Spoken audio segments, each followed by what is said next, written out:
அன்னை பர்னிச்சர்ஸ், அன்னை திருமண சீர்வரிசை பொருட்கள், டிவி, ஃபிரிட்ஜ், வாஷிங் மெஷின் உள்ளிட்ட 200க்கும் மேற்பட்ட பொருட்கள் அடங்கிய திருமண சீர்வரிசை ரூபாய் 99,000 மட்டுமே. தமிழகம் முழுவதும் இலவச டோர் டெலிவரி. தொடர்புக்கு 7550144440 9345044044. நிம்மதி ப்ராப்பர்ட்டி மேனேஜ்மெண்ட். கான்டாக்ட் 7667008999.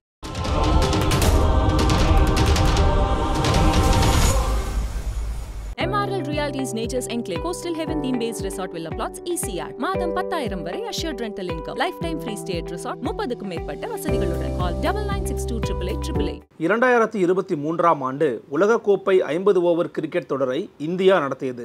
இதில் ஒட்டுமொத்தமாக 12 லட்சம் பேர் பார்வையாளர்களாக கலந்து கொண்டது அப்போதைய உலக சாதனையாக பார்க்கப்பட்டது. 10 அணிகள் கலந்து கொண்ட இந்த கிரிக்கெட் திருவிழா கடந்த ஆண்டு அக்டோபர் மாதம் 5ஆம் தேதி துவங்கியது. லீக் சுற்றுகளின் முடிவில் இந்தியா, நியூசிலாந்து, ஆஸ்திரேலியா, தென்னாப்பிரிக்கா ஆகிய 4 அணிகள் அரையிறுதிப் போட்டிக்கு தகுதி பெற்றன. இதில் இந்தியா 70 ரன்கள் வித்தியாசத்தில் நியூசிலாந்து அணியையும், ஆஸ்திரேலியா 3 விக்கெட்டுகள் வித்தியாசத்தில் தென்னாப்பிரிக்காவையும் வீழ்த்தி இறுதிப் போட்டிக்கு தகுதி பெற்றன. கோப்பை யாருக்கு என்பதை தீர்மானிக்கும் இறுதிப் போட்டி உலகின் மிகப்பெரிய மைதானமான 1,30,000 பேர் அமர்ந்து பார்க்கக்கூடிய அகமதாபாத்தில் உள்ள நரேந்திர மோடி மைதானத்தில் நடந்தேறியது. இந்த ஆட்டத்தில் வெற்றி பெற்று 6வது முறையாக கோப்பையை கைப்பற்றியது ஆஸ்திரேலியா அணி. 45 நாட்கள் நடந்த இந்த தொடரை கிட்டத்தட்ட 12,50,307 ரசிகர்கள் மைதானத்துக்கு வந்து பார்த்துள்ளனர். இது உலக சாதனையாக மாறியுள்ளது. கடந்த 2015இல் ஆஸ்திரேலியா மற்றும் நியூசிலாந்தில் நடந்த உலகக்கோப்பை தொடரை 10,60,000 பேர் பார்த்ததே அதுவரை உலக சாதனையாக இருந்தது. இந்தியா, ஆஸ்திரேலியா இடையேயான இறுதிப் போட்டியில் மட்டும் சுமார் 1,00,000க்கும் மேற்பட்ட ரசிகர்கள் கலந்து கொண்டனர் என்பது குறிப்பிடத்தக்கது. இதில் வெற்றி பெற்ற ஆஸ்திரேலிய அணிக்கு 4 மில்லியன் அமெரிக்க டாலர்களும், 2ஆம் இடம் பிடித்த இந்திய அணிக்கு 2 மில்லியன் அமெரிக்க டாலர்களும் பரிசாக வழங்கப்பட்டன.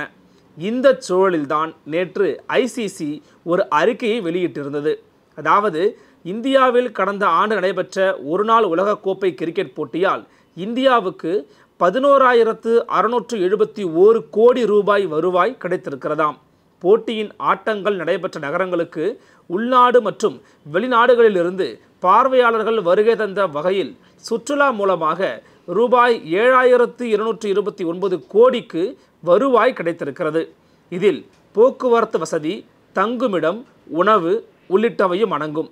இதர செலவுகள் மேற்கொள்ளப்பட்டதன் அடிப்படையில் ரூபாய் 4,324 கோடி ரூபாய் வருவாய் கிடைத்திருக்கிறது. போட்டியை நடத்திய அகமதாபாத், பெங்களூரு, சென்னை, டெல்லி, தர்மசாலா, ஹைதராபாத், கொல்கத்தா, லக்னோ, மும்பை மற்றும் புனே ஆகிய 10 நகரங்களுக்கும் முதன்முறையாக வெளிநாட்டு பயணிகள் பலர் வந்துள்ளனர். சுமார் 75% பேர் ICC ஒருநாள் ஆட்டத்தை முதல் முறையாக பார்த்தவர்கள் ஆவார்கள். போட்டிக்காக இந்தியா வெளிநாட்டு பார்வையாளர்களில் 55% பேர் ஏற்கனவே இந்தியாவில் சுற்றுலா அனுபவம் உள்ளவர்களாவர். இது தவிர உலகக்கோப்பை போட்டிக்காக சுமார் 19% பேர் முதல் முறையாக இந்தியாவுக்கு வருகை தந்தனர். போட்டியை காண வந்தவர்கள் இந்தியாவில் உள்ள இதர சுற்றுலா தலங்களுக்கும் சென்றிருக்கிறார்கள். இந்தியா அளவுக்கு பாரம்பரியமிக்க நாடு எதுவும் இல்லை என்பதால் வெளிநாட்டிலிருந்து வந்தவர்களில் 68% பேர் இந்தியா